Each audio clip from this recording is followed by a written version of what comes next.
beautiful people, the beautiful people, the beautiful people, the beautiful people, the beautiful people, the beautiful people, the beautiful people, the beautiful people. Marilyn Manson appealed to every theatrical and creative bone in my body.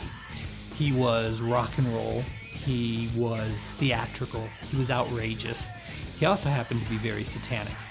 And he just captivated me. And again, I had a new fascination, and it was totally opposed to God. But at the time, I was in such a state of being that I didn't even realize that. So again, I'm using drugs, cocaine every day, and I end up being in a nightclub at the wrong time. And the bar was raided, and I was arrested and taken to jail on felony drug possessions for cocaine. That's quite a low point as I look back. I had to get up and call my mother that morning and tell her that I was in jail, and she had to put up her home to get bail money to get me out. So this broke her heart, I'm sure. And I came back home, continued working, ended up, the jail sentence and everything was very light. I got off really good. It kind of startled me and woke me up for a little while, but it wasn't long before I started using drugs again and was back, in the clubs. And like I said earlier, drag queens were the royalty in the gay community. And I so desperately wanted to be a superstar and a rock star my whole life that I thought, how can I combine the two of these into something? So I took the idea of a drag queen and the idea of Marilyn Manson and a rock star, and I kind of morphed the two into each other. Basically not being neither a man nor woman, kind of an alien sexual deviant creation all of its own, and I named this persona COMA, which was actually after a song by Marilyn Manson. And I decided I was going to become a drag queen, a satanic version of a drag queen in the gay community. And it took off.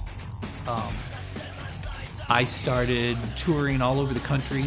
I played in Detroit, New York City, LA, Atlanta, all over Florida. Performing as COMA was an incredible success. All of a sudden, I was the huge star that I had planned out to be in the gay community. I would walk into bars and I wouldn't have to pay for a drink. I would be given drugs instead of having to buy drugs. I was treated like a true celebrity. From Tampa, Florida, my sister in crime, please give it up for COMA!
I became a legend in my own mind.